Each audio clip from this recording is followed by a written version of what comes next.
प्राणानाम् आलयं करुणालयं नमामि भगवत्पादं शङ्करं लोकशङ्करं शङ्करं शङ्कराचार्यं केशवं बादरायणं सूत्रभाष्यकृतौ वन्दे भगवन्तौ पुनः पुनः ईश्वरो गुरुरात्मेति मूर्तिभेदविभागिने व्योमवद्व्याप्तदेहाय दक्षिणामूर्तये नमः। ॐ सहना भवतु सह वीर्यं करवावहै तेजस्विनावधीतमस्तु मा विद्विषावहै। ॐ शान्ति शान्ति शान्तिः। We are looking at one of the questions by Arjuna about the state of the mind. What is this mind? He complains that it is very difficult to catch it. That which cannot be caught, that which cannot be grasped. Why? It is a runaway mind. Oh, I thought it was your mind. Yes, it is my mind, but it is running. And what are you doing? I am also running behind it. That is what is called runaway mind. Because what does it do? Runs away with all the thoughts. Runs away with all the thoughts. And this is why it is important to see the truth of this mind. We cannot complain. And this is what Arjuna is going to be told by the Lord. You cannot complain that it is a runaway mind. Because what is the job of the mind? To run. To run away. That is what is the job of the mind. Because two reasons. One is, it is the job of the mind to give smooth perception of movement. When I do my hand like this, you perceive a smooth movement. You don't see it like this. This is not how it's perceived. How is it perceived? Like this. This is because the mind has that capacity to process information. The mind is a wonderful thing. To process information quickly and move along with it. And to let go of that which it has seen before. Otherwise, you will see all the things you have seen since morning.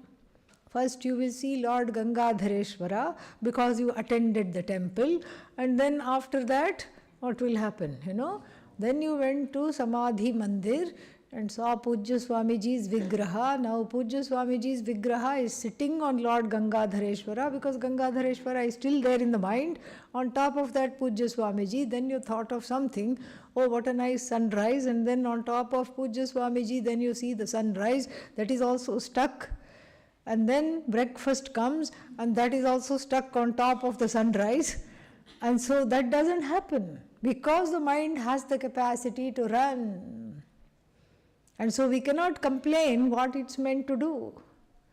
Like I cannot complain, for example, if supposing there is an employer who has a worker, the employer cannot complain about the worker is very efficient. Is that a complaint? No, it cannot be a complaint. Efficient, yes. But what does the worker do? Do whatever she likes. Whatever he likes, he does. Whatever she likes, she does. Is that acceptable? No. Efficient, yes, but must be under my management.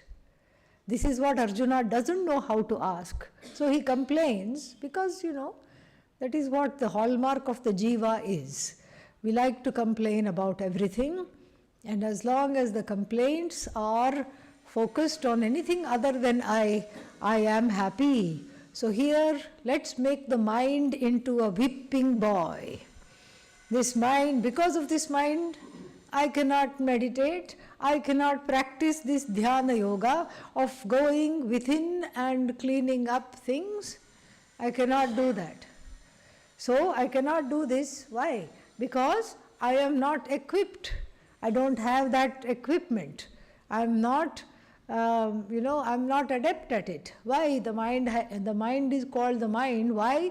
Because it has a mind of its own. That's why it's called mind. And then what do I say? Never mind. That's all I say, and then give up. So this is what Arjuna's stance is. He complains that you are telling me to use the mind, but the mind is not available for me. Why? Because right now it is in Tibet. It is thinking of so many things. It is thinking of Himalayas. It is in Manasarovar. It is over there. It is over here. It is all over the place. Where is it now? Oh, it just went to Spain. Why did it go to Spain? I have no idea. Do you know anybody in Spain? Not a soul. But why did the mind go to Spain? Because it is in pain.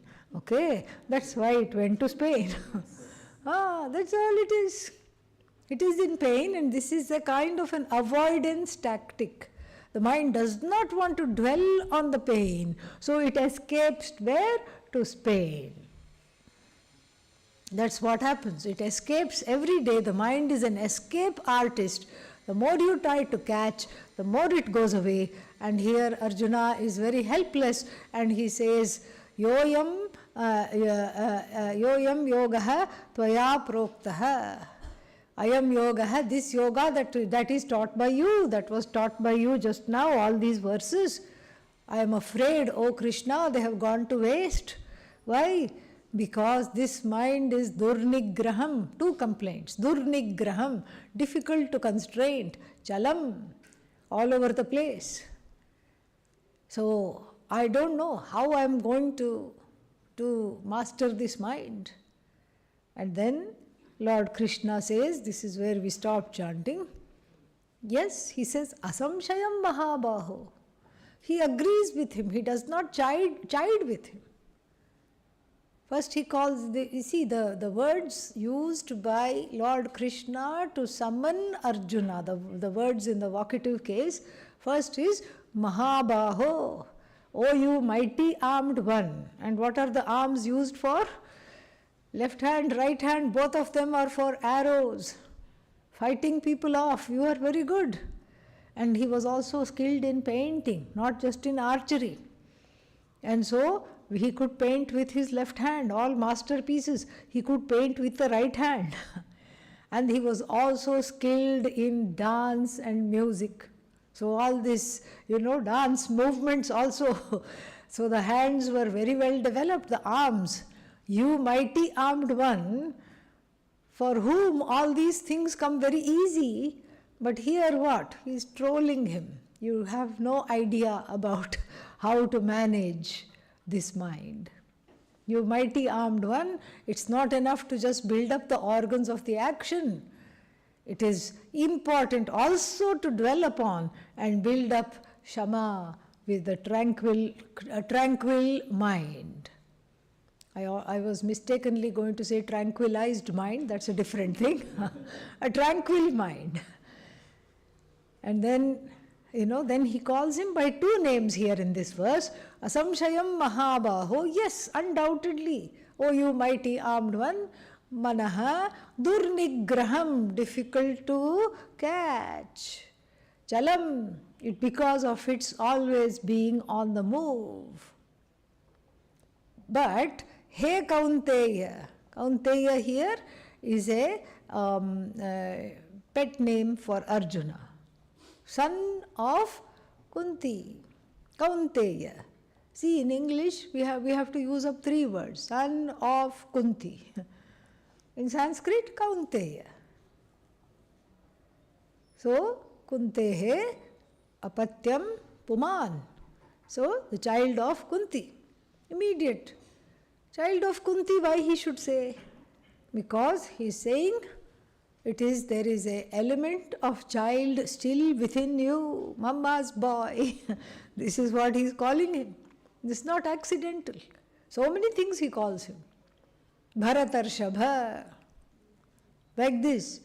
You are the bull among men. Not that you are literally a bull, but it's like how a bull stands out in a herd of cows. This is how you stand out with all the other warriors. When he wants to pump him with confidence, there are certain epithets. And when he wants to teach him in a certain way, there are certain epithets, so they are not accidental. Kaunteya, the one who is behaving like what? Mama's boy. And why? Because it's a reference, we will see this, to the inner child. It's a reference to managing and growing up the inner child with the help of this dhyana yoga. That's why it is called antaranga sadhana, an inward facing practice, inwardly practice. And what is this practice? Abhyasa, two things. The practice itself is called abhyasa. The practice of what? Bringing the mind back. Back to what? You give it a thought. What is the thought? Om Ishaya Namaha. Unto Ishvara Namaskar. That is the thought. Does the mind want to say Om Ishaya Namaha? No. Why it took so long? Yeah? You have to ask the mind, do you want to say Om Ishaya Namaha? And you waited for the answer to come because it was in Spain. Okay, I got the answer now. So, the mind doesn't want to say that. Why? Because the mind feels like it's put in jail. But that's exactly the point.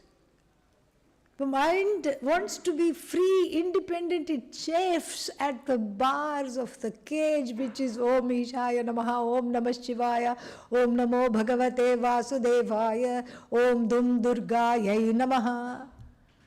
All these things are bars of the cage. I don't want the bars of the cage. I want to be free. Yeah, you can tell the mind, I have set you free. All this time you were free. Free enough for what? To become sad. What did you do with this so-called freedom of being able to go from thought to thought to thought to thought like a bird? You were free. Where has that led you? Samsara. Okay, then stop. Stop talking. You have to tell the mind. You are the master. The mind has to be in your employ. Yes, indeed it is efficient. But if you leave it like it is, it's a mess. It's a mess, and then there is not a rich inward life. One has to have a rich inward life of development, emotional development, because we are all well raised by the set of parents who made sure that we were fed, we were clothed, we were educated, and took care of us in the best way they could. When one fell sick, when you fell sick, they took care. But then at the same time, what? You have to do, when you come to Vedanta, you have to reparent yourself. This is the secret of Dhyana Yoga. You have to reparent yourself. Why? Did the parents not do a good job? They did whatever they could. But since they are fallible, parents are not God. They are fallible, eminently fallible. They would have made mistakes which from the child's perception cannot be shaken. Those mistakes linger in the part of the mind called the unconscious. There are two parts of the mind, the conscious mind, which you remember. What you had for breakfast, you remember sometimes. And then where you are going to go tomorrow, you remember. What's happening right now, you remember. This is the conscious mind. Who is this person next to me? You remember. This is the conscious mind. You remember, you know it is available to you. But then there is, for every aspect of the conscious mind, there is double the aspect called the unconscious mind, which is not aware full, which is the warehouse, the storehouse of unprocessed emotions. Processing these emotions is called Dhyana Yoga, Antaranga Sadhana. Processing these emotions where I don't hurt myself because of the presence of the unconscious mind, and I don't hurt others. Mind you, we are not trying to get rid of the unconscious mind. What are we trying to do?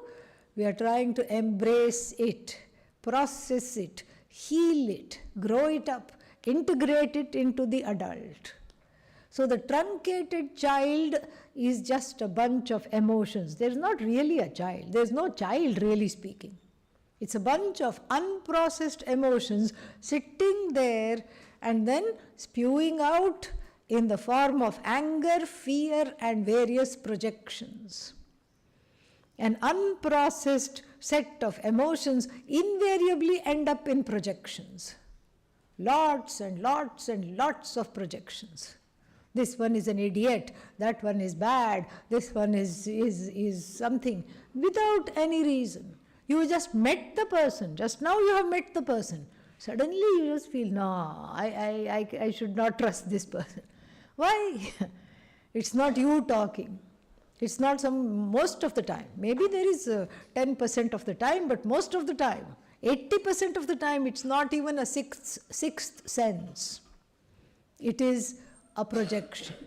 And what is that projection? The projection is in form of, this person reminds me of somebody I cannot trust. It could be a gesture, a mannerism, a look, which has not registered consciously. Unconsciously it has spoken. The child has spoken. The child says, this is too much like that authority figure. Remember, you got hurt by this authority figure. Don't go near this person. Stay away. But if you talk to the person, that person is nothing to do with those memories, nothing to do at all. The person just becomes a hetu, a nimitta for bringing out those memories, so it is just like a rope snake projection. On a harmless rope, I have projected the snake. The snake is in the form of my own fear, projected outwardly without even my knowledge. So this is ashobhana adhyasa, difficult, negative projections. So if you ask the question, why should I look into the unconscious mind? Let it be there. Yeah, let it be there. If it is just there, a storehouse of emotions, unprocessed emotions, no problem. But what does it do? It wants healing. So it keeps coming out. It keeps coming out in the form of irretrievable anger, pain, sorrow, fear, all kinds of notions. I am not loved. Nobody cares about me. The whole world has gone to the dogs. Whatever one's favorite complaint might be. And this is why the twofold upaya is given. Abhyasena grihyate kaunteya, oh mamma's boy. Mamma's boy means you're still, you may be, however old Arjuna was when he received this instruction, he may have been 35. But you are what? 3.5 somewhere deep down. That 3.5-year-old has to be addressed. This is called the two-pronged approach, abhyasa. Abhyasa means, actually it means repetition. Repetition. Repetition of what? First, the mind has to be retrieved from going and getting stuck in the past. I'm stuck when I was 5. I'm stuck at a place when I was 3 because these difficult things happened. Maybe the parents separated, or maybe they didn't separate, but then they were not talking to each other. Cold War. Possible. All this affects the child. The child is scared, frightened, in pain, uncertain, not knowing what to do. And then, as a result of this, if these memories were just there, no problem. But they are dying and begging to be addressed, to be resolved. So they keep coming out, not taking an appointment. It's one thing if the memory is said, you know, this difficult memory having to do with the family at age 4, okay, here I am and I'm going to come and here is my visiting card. I'm going to come and see you day after tomorrow at 5 o'clock. Then you can make the time, no problem, okay, I'll just sit down and wait for you. It doesn't take appointment. It doesn't say, may I come? Are you free? No. You may be in the middle of an important meeting. And you scream and you yell, and after that you are immediately regretful. This is not me. What happened to me? Indeed. This is not you, this is the child. Therefore, abhyasa. Abhyasa includes all the tactics that are there. See, the Bhagavad Gita doesn't go into it. But Pujya Swamiji goes into it in great detail in the Bhagavad Gita home study. Great detail. And what is that? That is abhyasa. Abhyasa means the practice. What is the practice? The practice of getting familiar with the child and earning its trust. You can't give the child to somebody else to take care of. There is no outsourcing possible. There is no babysitting service for inner children. What if I get married? The significant other will take care of my inner child. Yeah, for 5 minutes. That's called honeymoon period. After that, what? Nothing. After that, they will demand that you take care of their inner children. You may have one inner child. They have what? Yeah, quintuplets, 5. Okay, are you ready? No. Therefore, you are the best parent. You are the best parent, nobody else. No one else can do this. Abhyasa means being able to gain the trust of the inner child and be able to look at these situations with dispassion, vairagya. This is the second trick. First is to be able to look. How to look? I told you, this we have talked about, even when we talked about Karma Yoga. Make 2 cups of chai. Keep one on this side of the table, keep one on that side of the table. Here, you are there and you visualize the inner child. You say, okay, I'm here for you, please talk. What is wrong? What is wrong? Tell me everything. And what is the child going to say? Yeah, right, like you have been with me all along. You have escaped me. You have not given me the time of day. You are just like the rest of them. I can't trust you. And if you feel dejected at that time, that means you have become one with the inner child. This is not the oneness that we seek. Here there should be inner space between you and the inner child, and you have to be able to regain its trust. You have to be able to say, yeah, I'm really sorry I wasn't there. I'm here now. You try me, you test me, I'm here now. And then once you gain the trust of the inner child, it will also listen to you. You are in the middle of an important job interview, let us say. And then the inner child comes out because of something the interviewer said. Some authority issues got ignited and out of control. And you feel the familiar faces of anger, phases of anger coming within. Everybody has those cues, you know. The fist gets clenched, the shoulders become earrings, all stiff, and they go and attach to the ear. There is a heat in the body. There is a shaking in the limbs, perhaps. We know the signs. Everybody knows the signs. This is the inner child wanting to become a volcano and escape through the Sahasrara Chakra without permission. That time, by the time you have gained the trust of this inner being, you have to say, not now. I know you want to come out now badly, but don't mess this up, not now. This is not the time, this is not the place, and you have to promise, I'll be there for you. Soon after the meeting, we'll go for a walk and you can tell me how difficult it was. You can tell me all about it, I'll listen to you. Then surprise, the child listens. And then you say, this is a piece of cake. I have got this child under the belt, no problem. And then what? You forget that you had said later on, I will sit with you. You forgot. Then what? The next time it comes out, if you say, later, it will not trust you again. You have to keep the trust. You have to learn to be with the child as an adult. As an adult, not just completely conflate with the child and become one with the child. This is not the oneness that Vedanta talks about. This is vairagya, that separation, That inner space is called Vairagya. Looking upon the child with compassion, dispassion, Vairagya.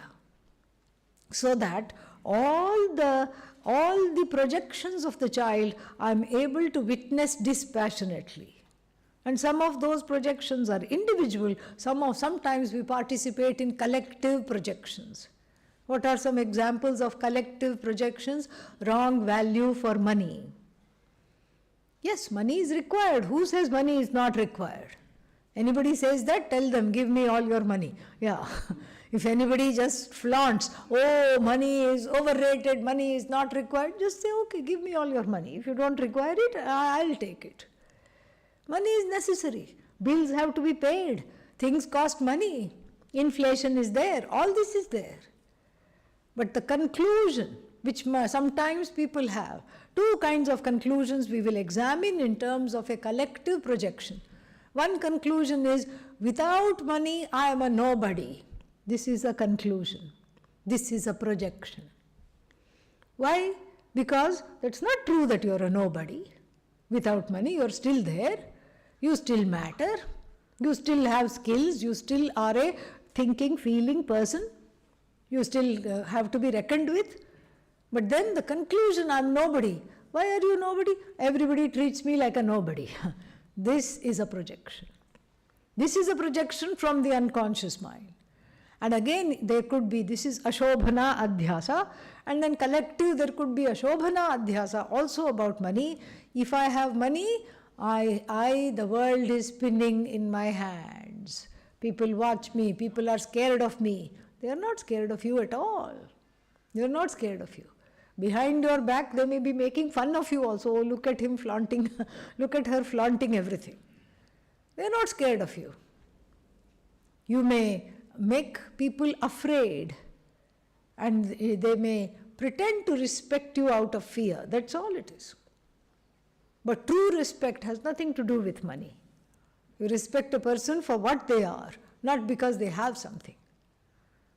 And so, all this, both sides of the continuum are projections. It's just like when somebody went, this came in the news recently, somebody went to buy one Van Gogh painting, and then they bought this original Van Gogh. It was not a painting, all the paintings I think are in the museum, but it was some kind of a sketch, almost painting. Sketch was there on the canvas, and it was sold as an original great painter Van Gogh painting. Van Gogh's original sketch. And having paid a lot of money for it, bringing it home, then art critic comes home and tells, this is a, what is that, copycat. This is just a copycat. And you paid $5,000 for it, small one it was, $5,000 for it, you have been looted. In broad daylight, you have been looted. This is just a forgery, a very clever forgery, but with the signature and everything, but nonetheless a forgery. It's a forged copycat. Then what will happen to this person? When the person heard this, he was dejected, he was upset, he was angry. Why? Because there was the projection. What was the projection? The belief, this is an original famous painter's painting, sketch. And then after samadhana, after a certain kind of a going through the process of jumping about and getting upset, the thief, of course you go and complain at the police station, and what happens? Nothing happens. Yes, this is somewhere, this is in Italy. Italy is very much like India in many respects. And nothing happens. Yeah, in India you come for exhaustion of karma. In Italy also, when you go, you exhaust lot of karma. Very nice it is. And so, nothing happens. The police do their dutiful work. They take down your complaint in triplicate, 3 copies of it, and each copy goes wherever it needs to go. But then you are stuck with a copycat painting. That is what it is. You can't get rid of it. You can't sell it again. Because you have dharma, you don't want to do what was done to you. So you are stuck with it. Next day you look at it. Are you going to look at it as a Van Gogh sketch? No. You may still be disappointed. You look at it, what happened? But now you look at it simply as a sketch, that projection has departed. Similarly, with all the projections, pain, anxiety, especially authority issues, this is a very, very big one. This has to be resolved. When? Before we start chapter 7. Oh, when are you going to start chapter 7? Tomorrow. Okay? So then this has to be resolved. Before chapter 7 is started, why? What's so special about chapter 7? Chapter 7 has a drastic subject change. Chapter 1 to 6, Tvam Pada Vichara, an inquiry into the individual, their makeup, their emotions, their mind. So it's all about me, me, me. The first 6 chapters, my mind. What is not healed in my mind? How should I treat other people? How should I go about my day? How should I be in the world without causing disturbance? How do I do my duty without really getting caught up in the results of action? What should be my attitude towards the results of action? How do I have a rich inner practice because of which I'm not waylaid by unnecessary emotions, unplanned emotions? How can my rich inner practice make me into a yukta? Yukta means the one who is more or less together, cheerful, present, and not easily triggered. How can I re-regulate the dysregulated emotions which are flying all over the place without inquiry and without invitation? This is all the subject matter of the first to 6 chapters. And from chapter 7 to 12, we jump into what is called Tat Pada Vichara. What is God? Where is this God? And does God have attributes, or is God free of attributes? Who am I relating to? Is it an attribute full? If there is a word like that, now there is. So is there an attribute filled God, or is it an attribute less God? And that's why the 6th chapter ends on the note, towards the conclusion of the note, of this urgency to overcome authority issues. Because only when the authority issues are overcome, if not overcome, at least being able to be addressed seriously, only then and only then there will be some respite and relief to be and some space to study chapter 7, chapter 8, 9, 10 and 11 and 12. Otherwise, the middle portion of the Bhagavad Gita will just bring up more stuff. That's what it will happen. That's why at least a commitment to abhyasa, commitment to vairagya. Vairagya means being able to watch it dispassionately. Watch the feelings come, watch the feelings go. Just like the mother should be doing. A functional mother with the child must be doing that. The mother says, I think you're tired, baby. And what does the baby say? No, I want to play. The mother just smiles because the mother knows. And the mother doesn't argue because the mother knows the child is tired. The mother will let the child play a little bit and then just fall asleep. This is how we have to we have to parent the inner children. And all the inner children must be able, that this is the aspect of the mind which is recalcitrant, which is querulous. Recalcitrant means not easily, not easily conquered. Querulous means complaining all the time. This has to be loved up.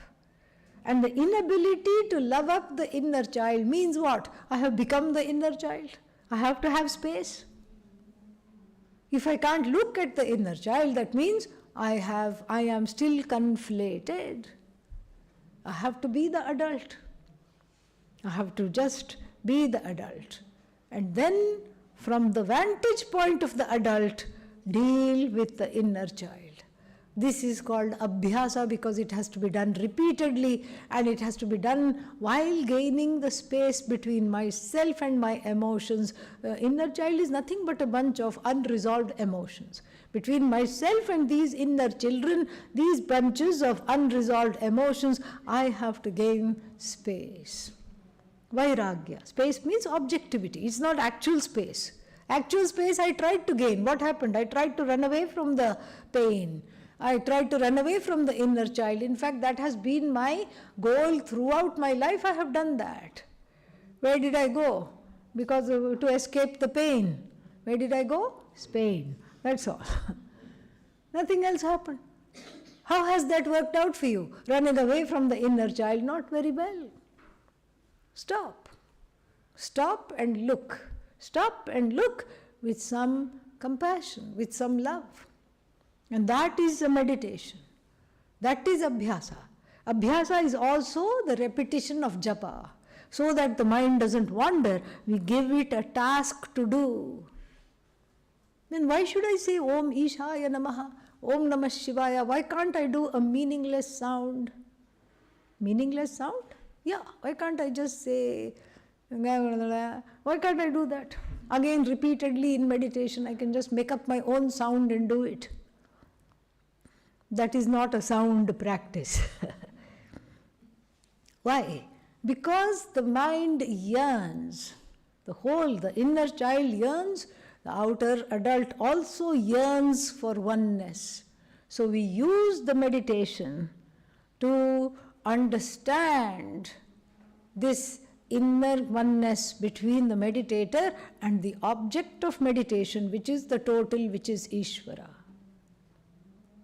So we start with Sagunam Brahma, Ishvara with attributes, because you can't really meditate upon that which is no attributes. Why? Because that is you. How can you meditate on something without attributes? How are you going to visualize? What are you going to say? You can't do that. That is more of a contemplation. You can only revel in the truth of yourself, but here we have to go in stages. You can't bypass Ishvara. You can do bypass surgery for somebody, but you cannot bypass Ishvara. Why? Because that is where the hurt is, that is where the healing is. Both are right there. Oh, Ishvara has hurt me? No, but that's what the child thought. Nobody is there for me. What God? No God. I was left to suffer. Nobody came to my aid. If there is a God, then this would not have happened. This is the child's thinking. There is rebellion, there is fear, there is resistance, there are blocks, all subjective, all notional. That has to go. That has to go. And one way of making peace is just to repeat, even if I don't feel like repeating. Repeat with a closed mouth and a clenched fist. Om Namah Shivaya, Om Namah Shivaya. Om Namah Shivaya. Okay, Om Namah Shivaya, Om Namah Shivaya, Om Namah Shivaya. Slowly the mouth will open because the mantra has power. It's not a meaningless sound. The mantra has been practiced by the gurus, and the gurus have given it to us. Therefore it has power. It is potentized. And when I practice it, I derive the benefit that the Guru's grace and the Guru's power is transferred to me through the mantra. And when I repeat the mantra, that was repeated many, many times by the Guru, then it comes already potentized and activated. It's an ancient mantra. These are not just suddenly thought of. Suddenly you think, oh, this is the mantra, this is there, like that. No. You don't make up mantras. These are all Vedic, Shastric mantras. They have power. No, I don't believe they have power. How can you say that? Have you tried it? No. Then how can you say that? How can you say they have no power without trying it? I have tried everything else. Okay, this is the best time to try this also. Try it. See what happens. And so the mantra serves two purposes. One is to have this powerful chant transform the antahkarana. Number two is to focus the mind. This is what it is, to focus the mind. And then I just repeat. I repeat the mantra. Then what does the mind do? Wants to go to Spain again. I bring it back. Bring it back. This is called abhyasa. Abhyasa and vairagya, even though we have discussed it separately, they are the same. They go together. They are in tandem. They are the two wheels of a bicycle. One has to move in order for the other to move. Abhyasa means there should be space for me to do this. Vairagya means there should be abhyasa. The two go together. Abhyasena tu kaunteya vairagyena manaha grihyate is indeed accomplished. This yoga of internal peace, internal tranquility, and interrogating the inner child in the form of, what is that? Terribly internalized emotions. And we have to feel sorry for this child. We can't blame this child. The child sees something and interprets something because its brain is still not developed. It is small. The child doesn't understand the concept of time. So even a simple thing like the parent saying, you please sit here, I will go to the bathroom for 10 minutes and come out. The child cannot process the word 10 minutes. It doesn't know what 10 minutes is. It is like talking to your pet dog. Moti, every dog in India is named Moti, okay? Most of them. Moti, sit down. I'll come back in 10 minutes. What will it understand? It will just wag the tail. When you go away, it will howl. It will think you have gone away forever. Then you have to come back and shower it with hugs and kisses and say, no, see, I'm back. Moti doesn't understand. You had gone and you came back. Because that mind of the Moti, which was bereft when the owner went away, is not the same Moti who is greeting, because the child, it's just like a child. The child that greets the parent with happiness, when the parent emerges from the bathroom after 5 minutes, the child is happy again.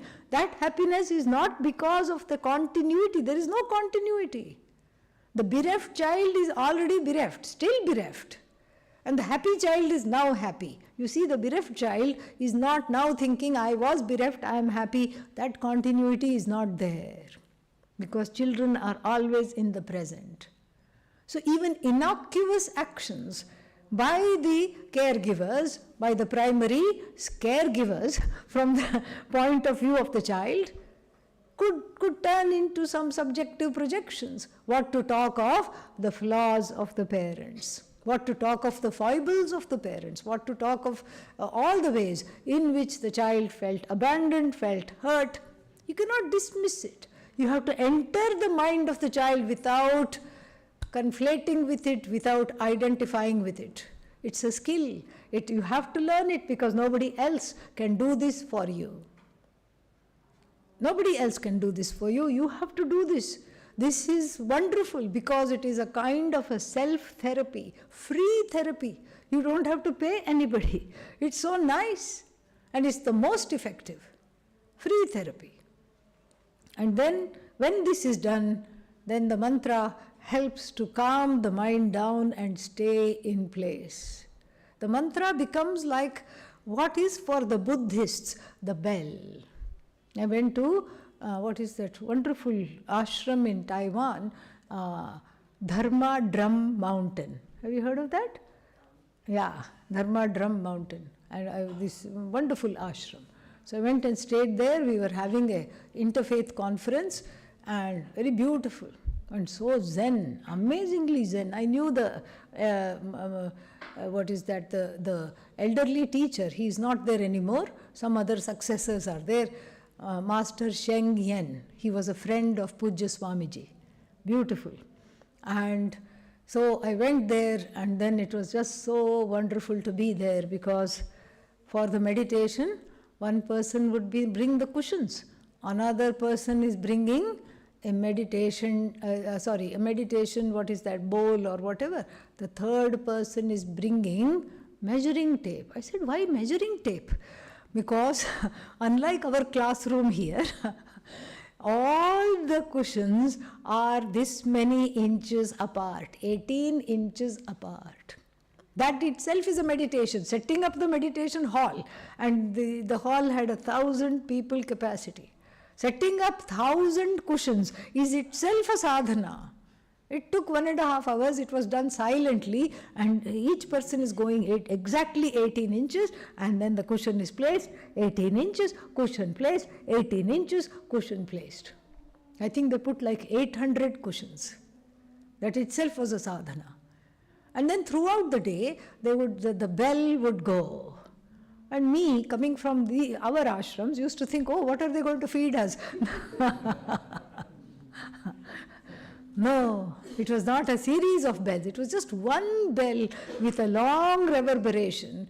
It is about coming back to yourself wherever you are, wherever the mind is. Take just a few seconds, not even 30 seconds. 15 seconds you take to come back to yourself, because it's a busy ashram. There is a publication department, there is this reception office where the people are received, there is the housing department, there is all these other activities, so many things. So people can't stop and meditate throughout the day. But what was encouraged is 15 seconds, 10 seconds, 5 seconds, whatever it takes, you come back to yourself. And you know what it means to be centered. You know what it means to fill up with your own presence. Everybody knows that. And that's what you do. The mind from Spain is immediately recalled. The mind that is wondering how to get the day's work done, immediately recalled, because all this does not matter right now. I am right here. So what that bell connotes, and the bell would just suddenly go off. There was no planned, because it shouldn't be planned. Planned means I will anticipate and that will become one more thing to do. It would suddenly go off. And they would try their best to surprise us, because yesterday we thought the bell went off at 10 o'clock. So today I am waiting, 10 o'clock, I want to be with myself. Where is the bell? Where is the bell? No bell. Then it comes at 10:30 when you are least expecting it. And one time, everybody was having tea. They served some kind of cookies and tea, and we were having tea when the bell went. So we had to stop, cookie in hand, tea in another hand. You had to just stop there, put the things down, and just be. It's a very beautiful practice. So what the bell serves in Buddhist ashrams, what serves here is the mantra. You recall the mantra whenever you get into a fix. The mantra then has a meaning for you. First you inherit from the Guru, it is like a sound, you just say, oh, whatever, half-heartedly you chant, Om Namah Shivaya, okay, fine. But then later on, its power gets transferred to you because you give it value. You give the mantra power. You bestow the mantra a new power, and then you potentize it further so that it can be of use to you. The mantra is like a comforter, like a blanket. Not an electric blanket, normal blanket. What does the normal blanket do? It takes your own body heat and gives it back to you. Brilliant. It's like a comforter. It's not an electric blanket. There is no heat generated. Your own body heat, the rajai, that blanket takes, and then gives it back to you. So in the beginning you are very cold when you get under the rajai. After 10 minutes what happens? Nice and warm. You think the rajai made you warm. No, you yourself made yourself warm. Your own body heat made you warm. Brilliant it is.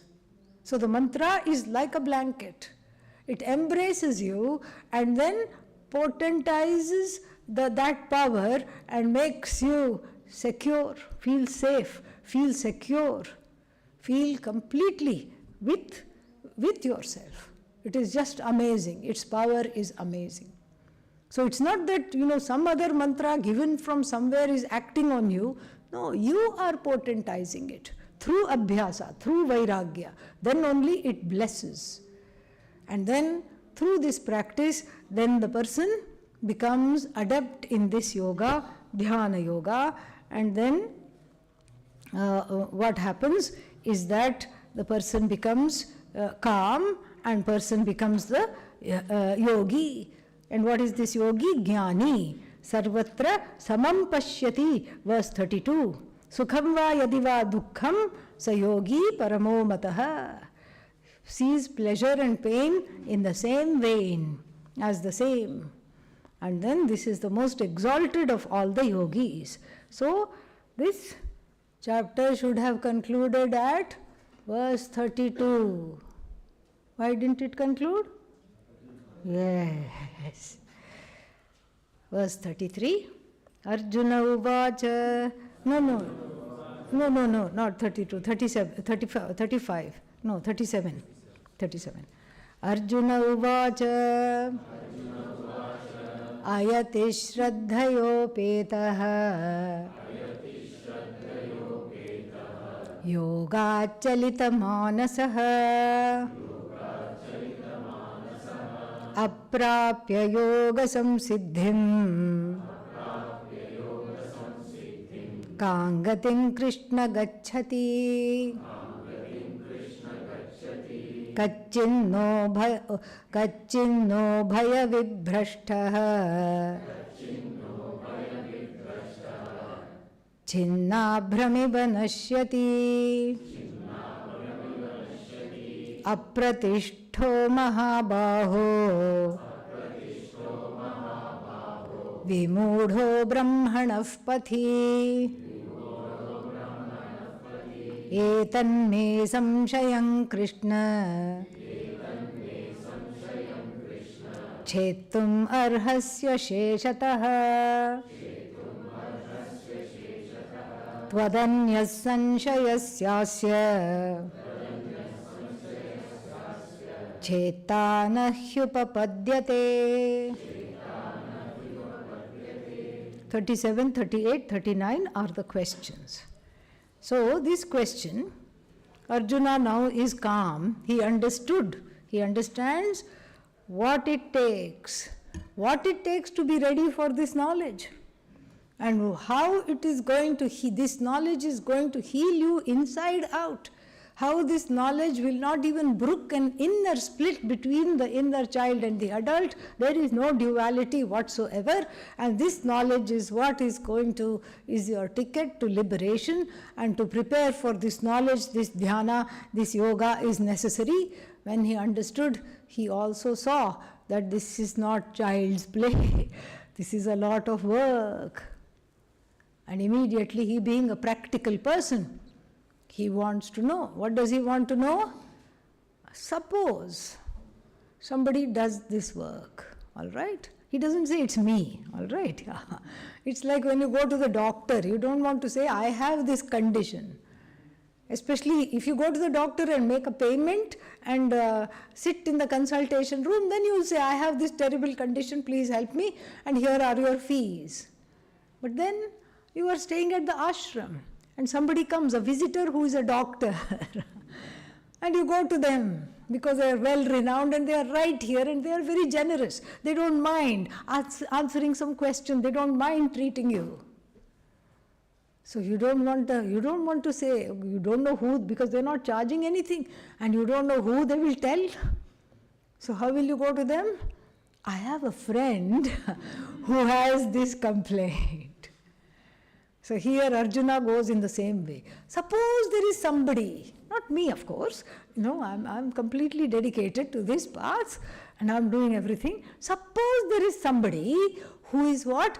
Ayatihi. Ayatihi means not no effort. Yatihi means the one who is effortful. Yatnashilaha yatihi. So the one who is making effort is called yatihi. Ayatihi should mean the one who is not making effort, but here it is alparthe nanj. Alparthe nanj means it is in the form of less. The nanj pratyaya, the negative particle, is not absence of, but it is less of. Ayatihi means the person made effort, but did not make enough effort for whatever reason, but was full of shraddha. Shraddhaya upetaha. Ayatihi shraddhayopetaha. And then what? Yoga chalita manasaha. The mind could not be conquered through the things talked about above. The mind could not be conquered. Why? Because the mind wandered away from this practice. wandered away from Abhyasa, wandered away from Vairagya. Why? Because it got fed up. The person got fed up, or the inner child won. Round one was won by the inner child. And then what did the person do? The ahankara, dejected, feeling rejected, conflated with the inner child, gave up this quest. Yoga chalita manasa. Kam gatim Krishna gacchati. What will happen to them? Not only in this life. He's not interested so much in this life. After the person dies, what will happen to them? What will happen to the effort they did make?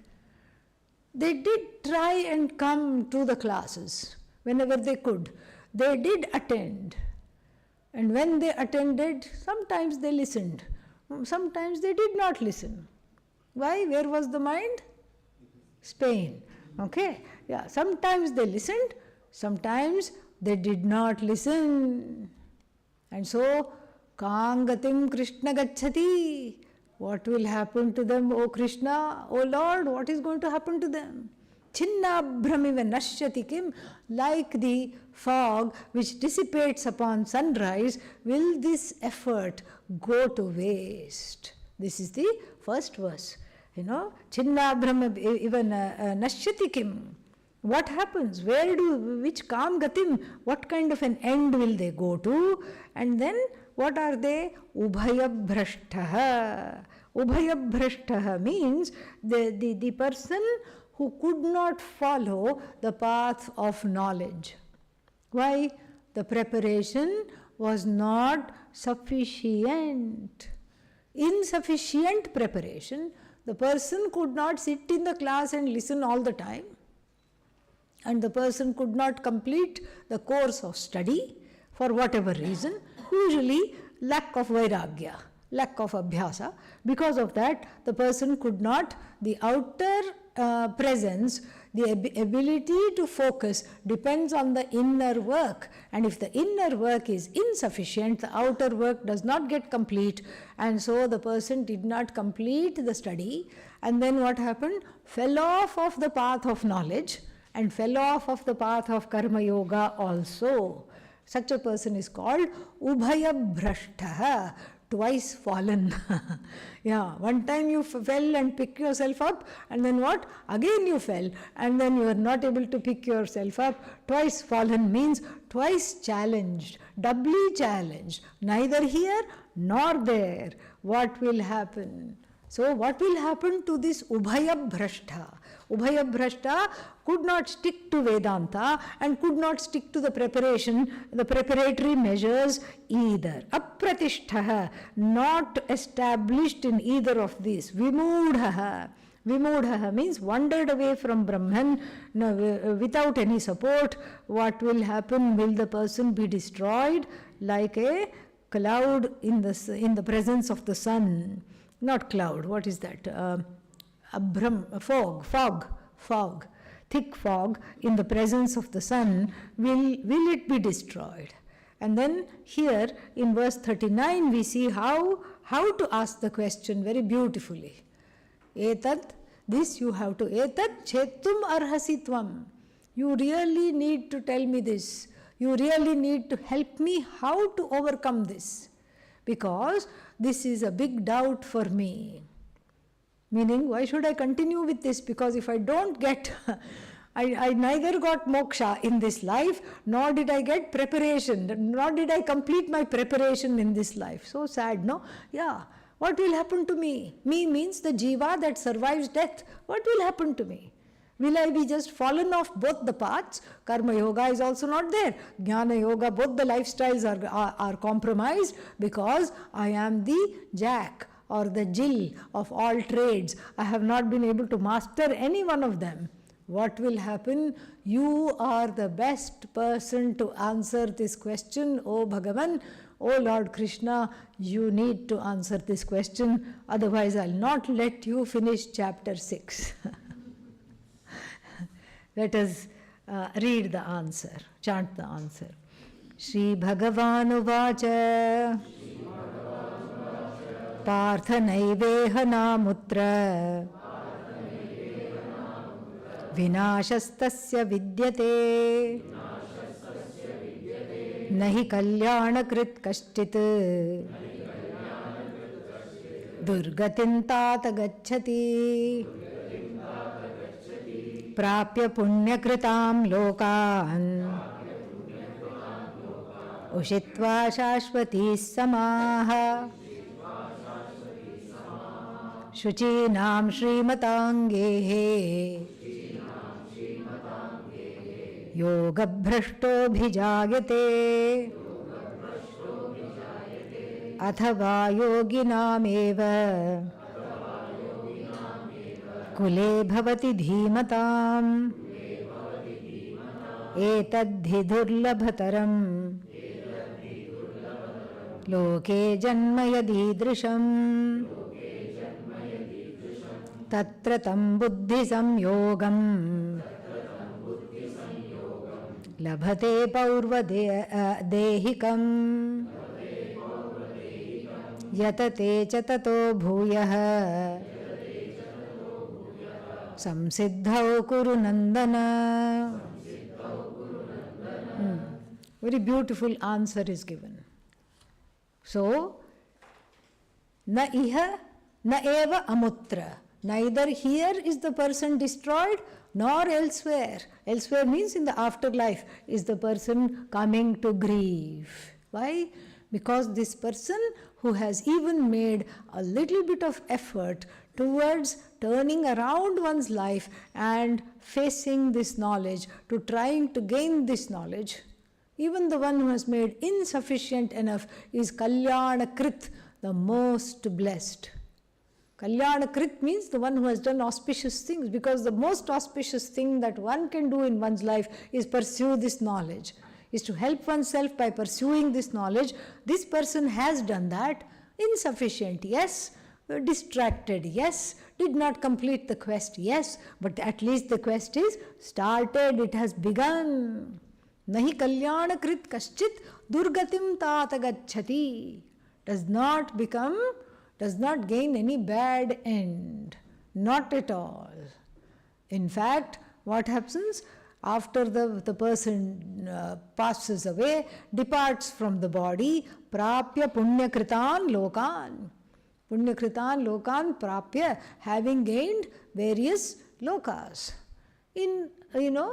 For a long time. Ushitva shashvati samaha, remaining there for a long time. Punyakritan lokan means the lokas derived from all the good things that one has done. I told you, even sitting in Vedanta class, one gets punya. Yes. Even if the mind goes to Spain sometimes, still one gets punya. Yes, Chitragupta will deduct a few seconds here and there, but we still get punya. It's amazing. And people used to come to Pujya Swamiji's classes in one place. All these people had come. And so many people, they came every single day. And they were all sitting in the back. Many were sitting in the front, but there was this big group that came and sat in the back. And then on the last day, Pujya Swamiji gave prasad. And then as he gave prasad, he asked the people sitting in the back, so do you understand English? They said no. But they had come every single day. Then why did you come? Punya, we get punya sitting here. Amazing. Amazing Shraddha. And then, so here, so Ushitva Shashvati Samaha, then when it is time to be born again, and born again one must do. Why? Because the cause of birth, which is ajnanam, has not been eliminated. Birth will take place, but what kind of a birth? Shuchinam gehe, Shrimatam gehe, Yoga Bhrashtaha, the one that has fallen off, so to speak, from the path of knowledge and yoga, will be born in a household where the mantras are always chanted, and a rich household. Why rich? Why is richness important? Comfortable. Rich means not that they are huge, corporate CEOs, the parents. No, comfortable. So that the person does not have to think about food at a young age, does not have to think about work, Does not also have to, as one grows up and as one has the desire, from the last life the desire is carried over, one wants to go off on to this path. There is nothing to hold them back. Not even the feeling, not even the responsibility, I have to take care of the parents and make money for them. That feeling is also not there. Why? Because the parents happen to be well off. There is no reason to stay back and look after them. And then because they have the means. They have the means. In India, this is a big thing, looking after the parents. And whether you are a female child or a male child, doesn't matter, that expectation is there. And so there is no need here. Why? Shuchinam gehe. In a house that is, shuchi means clean, not that the house is cluttered, but clean means internally clean. The parents with few ragadveshas this time around. Last time around what? I had a mess instead of parents. I had to parent the parents. But this time around what? The parents take care of themselves. They give the child a very good solid foundation. The child is free to grow up and learn. Not a heavy unconscious mind this time. This time a light unconscious mind, not heavy, which is easily taken care of through prayer, through surrender, through japa, all these things. This time around, things are much easier. And the desire for Vedanta continues. And then, labhate paurvadehikam. Paurvadehikam means in the last body, that desire was there, that is activated again, and the person very easily, there are no obstacles. Nobody says, how dare you go to the ashram? What's wrong with you? You're a wastrel. You're a useless fellow. What will you get out of this 3-month course? Nothing. How many people get moksha? Certainly you won't get moksha the way you have behaved all your life. Nobody is there to tell such things.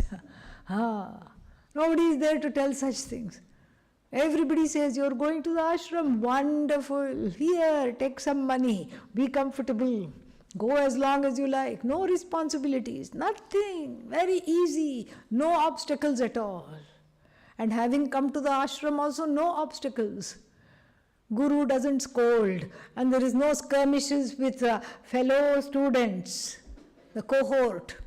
Everything is free, easy, right royal red carpet treatment. You have earned it. If that's what you are experiencing right now, that means you have earned it from the previous life. That is wonderful. Good for you. That is great. Very, very nice. And then, so, labhate paurvadehikam, and then picks up the thread. Picks up the thread from the last life. And then continues to study, and with a clear mind, and then with a desire for knowledge which is intact from the last life, which has been carried over, and the thread is picked up. It is just a very easy road the next time around. Very easy road. No skirmish, no clashes, no outer conflict, no inner conflict. Very easy. So this is one scenario that can happen to the Ubhaya Bhrashta, or Yoginam eva kule bhavati dhimatam, or the person is born to yogis, either karma yogis or jnanis, because yogi is used in both ways in this chapter. He is born to jnanis. And then if you are born to a jnani, definitely you will also become a jnani. No doubt. No doubt. Because what are jnanis doing? Talking about Atma all the time.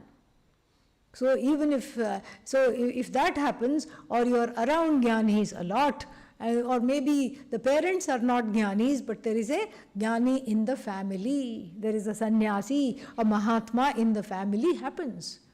And as a child, one is raised with them. And then because of that influence also, labhate paurvadehikam, there is a activation of that desire. Because you see, the desire for Vedanta is clamoring. Otherwise, the desire for Vedanta is clamoring with all other desires. All other desires are there, and then there is also a little bit desire for Vedanta. But Vedanta is not one more desire. It is the attempt, the pursuit of Vedanta is to get rid of all desires. In fact, to get rid of the desirer. That's the one. To get rid of this wanting person. This person who thinks I lack, that is Vedanta. And so therefore here if Vedanta is a strong desire from the previous life, then definitely you will have to be born a human being, no other animal birth. Why? Because the law is that you have to pick up the strongest desire. It's not attending one Vedanta class, I will assure that I am a human being in the next life. No, it should be a committed pursuit which I could not complete. Pujya Swamiji always used to say, when he started to study the Mundakopanishad, he felt he knew the lines of the next mantra. Even without being taught, even without reading the book, there was a familiarity. This happens. And even when you have come to the ashram here, I'm sure there are a lot of deja vu moments when you hear something which looks familiar, when you listen to something which looks familiar, which appears to be familiar. That's because you have earned it from the last life around. And so Bhagavan comforts him and says, you know what? This is what it is. You can buddhi samyogam labhate, means they strives for this, gets a connection with the buddhi and strives for what was previously not be able to be completed. And then there is the last 3 verses are the stuti of the yogi. Tapasvibhyo dhiko yogi, 46. And then jnanibhyopi matodhikaha karmibhyopi adhikascha yogi tasmad yogi bhava Arjuna. Arjuna, hey Arjuna, be a yogi, because the yogi is superior to a life of a meditator, because just simple meditation we are talking about versus a yogi who has cleared the heart of all the obstacles, superior to jnani. Jnani here doesn't mean jnani, scholars. Superior to the scholars, superior to people who are performing all kinds of action. Therefore, Arjuna, be a yogi. What kind of a yogi? Yoginam api sarvesham madgate nantaratmana shraddhavan bhajate yomam same yuktatamo matah. Have Shraddha, be absorbed, a mind which is absorbed in me. Me means Ishvara here, contemplates and revels in me as the truth of oneself. That is the most exalted among all. With this, the 6th chapter comes to a close. Om Tat Sat. Iti Srimad Bhagavad Gita Upanishatsu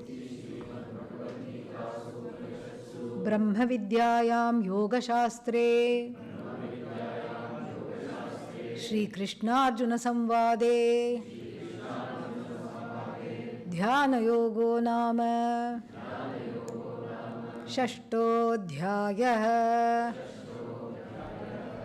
Om Purnamadav Purnamidam Purnat Purnamudachyate Purnasya Purnamadagya Purnamevavashishyate. Om Shanti Shanti Shanti. Harihi Om Shri Gurubhyo Namaha. Harihi Om.